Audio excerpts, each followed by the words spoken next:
School या पुरानी हमारी जो चौपालें होती थी उसकी भूमि रही, लगातार सरकार उसको अपने नियंत्रण में कर रही है। और जैसा ही वो जमीन उनके नियंत्रण में चली जाएगी, हमारी चौपाल उनके नियंत्रण में चली जाएगी, फिर हमारे पास में कुछ नहीं रहेगा। आज भी जो मौजूदा सरकार है उसकी लड़ाई किससे है? जो लोग अपनी पगड़ी बचाए हुए हैं, ये लोग उन लोगों से सख्त नफरत करते हैं, चाहे वो सिख समाज रहा हो या हमारी पंचायत रही हो, लगातार इन लोगों को टारगेट करते हैं। चाहे मुसलमान लोग रहे हो, वो भी अपनी संस्कृति बचाए हुए दाढ़ी टोपी लगा करके जब चलते हैं, सबसे ज्यादा उन लोगों को तकलीफ उनसे होती है। ये हमारा सामाजिक सिस्टम बगाड़ करके हमारे ऊपर राज कर सकते हैं। जब तक हम अपने महापुरुषों को याद रखेंगे, हमारा सामाजिक सिस्टम बना रहेगा, उसका ताना बाना बना रहेगा, तब तक हमें कोई गुलाम नहीं बना सकता। हमारे लोगों को भ्रम है कि हम आजाद हो चुके हैं। अगर हम आजाद हैं, पुलिस हमारे ऊपर डंडा चलाती है तो हम हाथ भी नहीं उठा सकते। कुछ लोगों को ऐसा भ्रम है कि हम आजाद है, वो हाथ डाले, पुलिस वाले डंडा पकड़ ले, पता लग जाए कितने आजाद है। ये सब सिरे, ये सब मामला जो उजागर आज जीवित रखा है, वो खाप पंचायतों की वजह से। मैं तो बार बार धन्यवाद देता हूँ इन लोगों से, क्योंकि मुझे साधन्य प्राप्त है इन लोगों को। हमने इनके संरक्षण में बहुत सारे प्रोग्राम किए। राष्ट्रीय किसान मोर्चा का प्रदेश अध्यक्ष वो अलग बात है, लेकिन आंदोलन इन लोगों की वजह से चल रहा है। छठा मुद्दा है किसान बचाओ, रोजगार बचाओ, शिक्षा बचाओ, स्कूल बचाओ, शिक्षक बचाओ, विद्यार्थी बचाओ, एक महान आंदोलन निर्माण करें। अब हम कह रहे हैं कि तो सब बचा हुआ है। अगर सब बचा हुआ है तो आज विद्यार्थी, जिसे हम शिक्षक बोल रहे हैं, वो नशे की ओर अग्रसर क्यों? इसके ऊपर ध्यान रखना होगा। अगर ध्यान नहीं रखा गया तो अगली पीढ़ी को बचाने के लिए हम कामयाब नहीं रहेंगे, और जब हमारी पीढ़ियां ही तबाह हो जाएंगी, फिर इन आंदोलनों का क्या इनके नहीं। सातवां मुद्दा है अग्निवीर के नाम पर देश के नौजवानों के भविष्य का सत्यानाश कर सेना के मूल सबूत से छेड़छाड़ करना। ये छेड़छाड़ क्यों हो रही है? ये सरकारें जो चल रही है, इसके पास जवानों से देने के लिए पैसा नहीं है। अग्निवीर इसलिए बनाएंगे कि 4 साल में काम करके एक बार बाहर चले जाएंगे, उसके बाद अगले लोगों को भर्ती करेंगे। क्योंकि जो एम्प्लॉय जितने लंबे समय तक चलता चला जाएगा, उसी हिसाब से उसका ग्रेड लगा जाएगा, उसकी पेंशन सैलरी बढ़ती चली जाएगी। अब हर चौथे साल नहीं भर्ती करेंगे तो पिछले 4 साल बाद आउट हो जाएंगे, ना तो उनकी सैलरी बढ़ेगी, ना ही वो लोग आगे कुछ कर पाएंगे। 4 साल बाद रिटायर होंगे, जब तक शादी की उम्र होगी कोई शादी नहीं होगी। ऐसी व्यवस्था बना दी गई, और इसका प्रभाव यहाँ पे सब किसान मजदूर लोग बैठे हो, अगर ऐसा सोचते हो कि इसका प्रभाव किसी और पे पड़ेगा, डायरेक्ट प्रभाव किसान और मजदूरों की जड़ें काटने का है। हमारे ही बच्चे सेना में जाते हैं।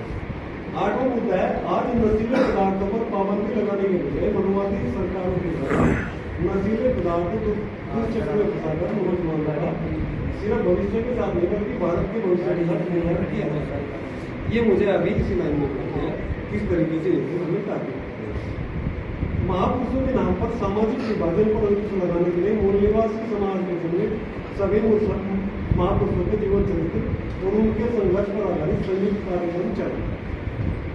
संयुक्त कार्यक्रम जब चला जाएंगे, हमारे महापुरुष आज के दिन होते हैं, चाहे सर छोटूराम जी रहे, चाहे चौधरी चरण सिंह जी रहे हो, चाहे आधुनिक युग के किसान निर्माता संत महापुरुष जिसे बोलते हैं बाबा महेंद्र सिंह जी के रहे, चाहे छत्रपति शिवाजी महाराज रहे, चाहे राजपूता ज्योतिबा फुले रहे, जब हम अपने महापुरुषों को लगातार अपने दिल में जगह देंगे, उन्हें जमीन पे जगह देंगे, साल में कम से कम एक बार याद करेंगे, जब वे याद आएंगे तो उनके कार्यक्रम भी होंगे। चाहे डॉक्टर अम्बेडकर रहे, उन्हें कितना बलिदान समझ के। आरएसएस की विचारधारा को काउंटर करने वाली मूल्यवासी महापुरुषों की विचारधारा को आम जनमानस में स्थापित किया। कुछ लोग जिसे हम मनवादी लोगों के नाम से जानते हैं, उन्होंने एक संगठन बना आरएसएस। अब हमारे लोग सोचते हैं कि आरएसएस में वो लोग काम करते हैं, ऐसा नहीं है। आरएसएस में काम करने वाले लोग 90% मूल्यवासी लोग हैं, यानी उनकी गाड़ियां हमारे लोग ड्राइव कर रहे हैं। उस दिन हमारे लोगों को पता लग गया, पता चल गया कि हम गलत गाड़ी ड्राइव कर रहे हैं। हमारी गाड़ी तो दूसरी है, जो जंग लग चुकी है, जिसे दीमक खा चुकी है। ये हमारी गाड़ी है। जब हम उस गाड़ी को तैयार करने में लग जाएंगे तो बामसेफ जैसा जो महान संगठन है, जो आज इस देश के 35 स्टेट के 600 डिस्ट्रिक्ट में काम कर रहा है, तो फिर हम लोग वापस उसे बनाने का काम करेंगे। राष्ट्रीय स्तर की संगठन शक्ति निर्माण के बगैर मूल्यवासी समाज की समस्याओं का समाधान संभव है। ये किसान आंदोलन में मुझे कई बार बात है। ये सिर्फ एक समस्या का मामला नहीं, सभी समस्याओं की जड़ है राष्ट्रव्यापी संगठन। जब हमारे पास पूरे देश, पूरे मुल्क भर में संगठन 36 स्टेट इस मुल्क के अंदर केंद्र शासित संस्था, जब हर स्टेट में हमारा जन आंदोलन खड़ा हो जाएगा, हर स्टेट में हम मजबूत स्थिति में होंगे, समस्याओं का समाधान हो जाएगा। इसी प्रकार से किसानों की समस्या का समाधान अटका हुआ है। हम लगातार आंदोलन कर रहे हैं, ऐसा लग रहा है कि समाधान क्यों नहीं हो रहा है। समाधान इसलिए नहीं हो रहा है, ये समस्या राष्ट्रीय स्तर की समस्या है और इसका समाधान करने के लिए राष्ट्रीय स्तर के संगठन बनाने पड़ेंगे। 36 स्टेट की समस्या खाली सहारनपुर, मुजफ्फरनगर या उत्तर प्रदेश में करके इसका समाधान नहीं कर सकते। इसका समाधान अगर करना है तो राष्ट्रीय स्तर का संगठन बना करके इस देश के 7 लाख गाँव में जाकर के एक संगठन का निर्माण करना होगा। और ये इतना बड़ा संगठन होगा कि अगर एक गांव से एक लोग भी आ जाए तो 7 लाख लोगों की कितनी बड़ी फोर्स हमारे पास होगी जिस काम का परिवर्तन करते हैं।